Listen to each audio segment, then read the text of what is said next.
అధ్యక్ష, గౌరవ సభ్యులు అనేక అనుబంధ ప్రశ్నలు అడిగారు.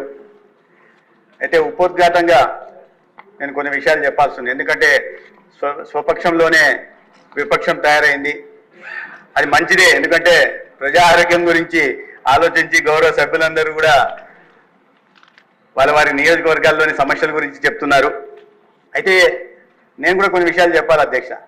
ఉపోద్ఘాతం ఏంటంటే, గత 50 రోజులుగా ఈ శాఖ మంత్రిత్వ శాఖ బాధ్యతలు చేపట్టిన నాటి నుంచి అనేక విషయాలు చూస్తున్నాను అధ్యక్ష.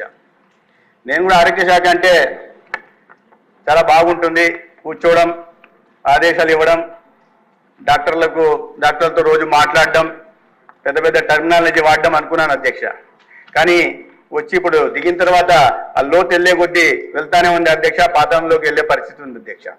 ఇవాళ ఈ 5 సంవత్సరాల్లో ఒక రకంగా చెప్పాలంటే అన్ని విభాగాల్లో కూడా విధ్వంసం జరిగితే ఆరోగ్య శాఖలో కూడా ఒక ఆర్థిక విధ్వంసం, నేను ఆ పదం వాడకూడదు కానీ ఆర్థిక ఉగ్రవాదం కూడా జరిగిందనే విషయాన్ని నేను ఇక్కడ చెప్పదలుచుకున్నాను అధ్యక్ష.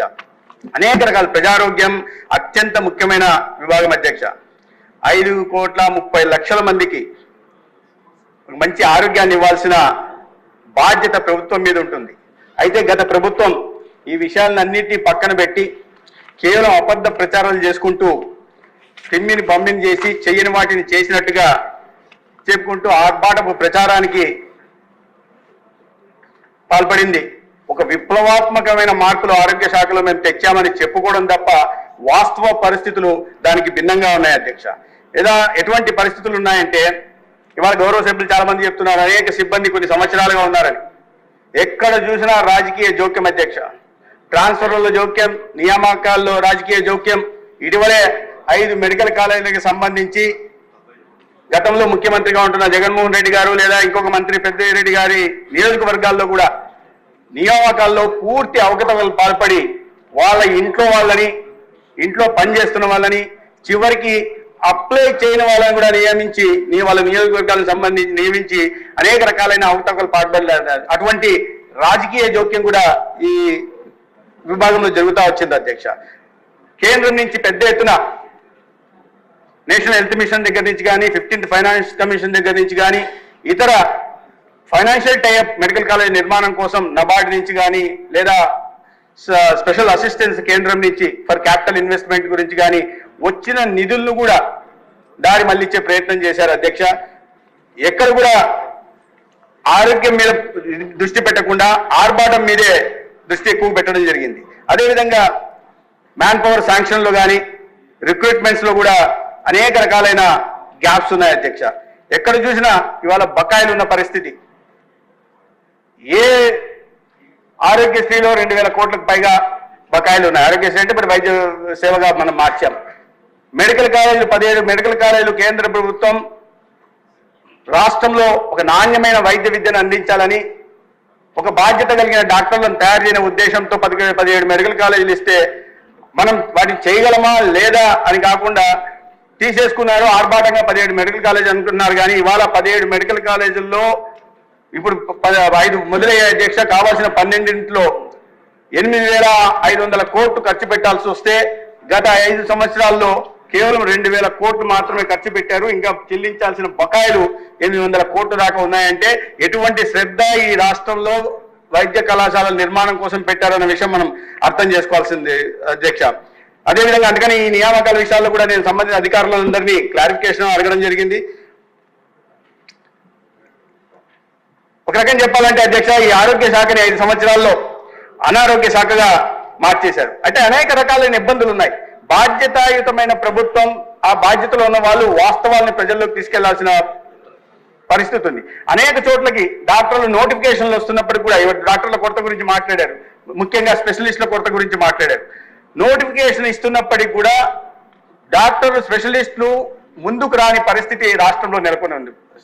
వాళ్ళని మోటివేట్ చేయడం కానీ ప్రజల్లోకి వాస్తవ పరిస్థితులను తీసుకెళ్లే ప్రయత్నం చేయలేదు. ఎందుకంటే అనేక సార్లు నోటిఫికేషన్ ఇస్తే కూడా డాక్టర్లు 10%, 15% కూడా ముందుకు రాని పరిస్థితులు రాష్ట్రంలో ఉన్నాయి అధ్యక్ష. అదేవిధంగా ఇవాళ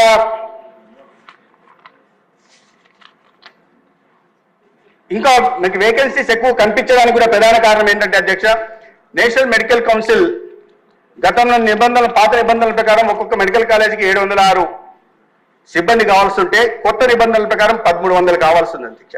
అందుకని ఇప్పటికే మొదలైన 5 కాలేజీలు, రాబోయే 13 కాలేజీలు, 12 కాలేజీలు మొత్తానికి కలిపి పెద్ద మొత్తంలో వేకెన్సీస్ ఉన్నట్టుగా మనకు కనిపిస్తూ ఉంటుంది.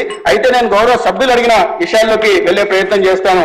గౌరవ సభ్యులు రామకృష్ణ గారు ముఖ్యంగా కుక్క కాటు, పాము కాటు గురించి చెప్పారు.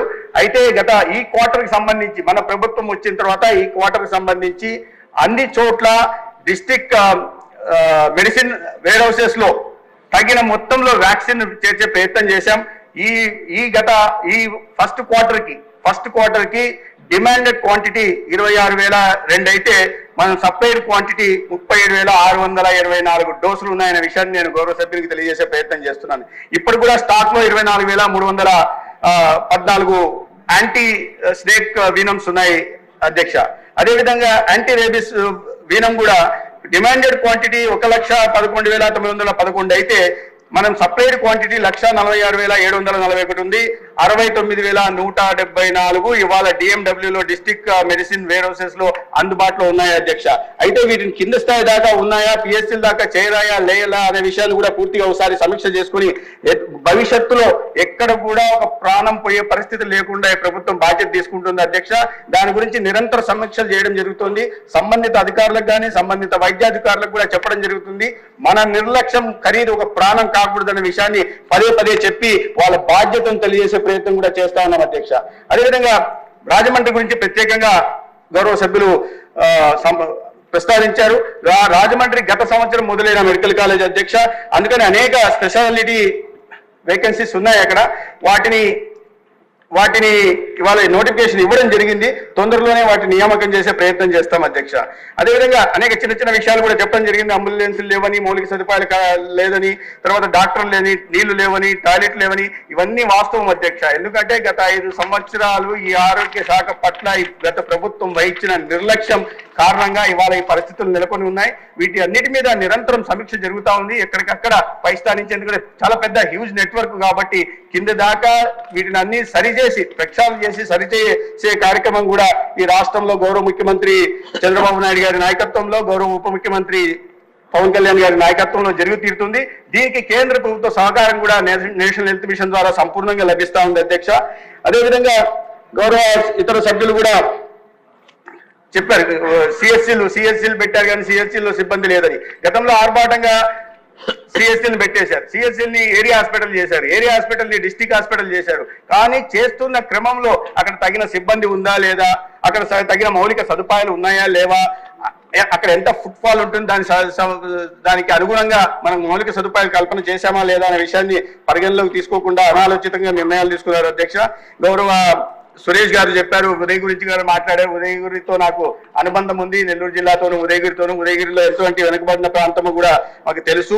అక్కడ ఉన్న భౌగోళికంగా ఉన్న పరిస్థితులు కానీ ఆర్థిక సామాజిక పరిస్థితులు కూడా అవగాహన ఉంది.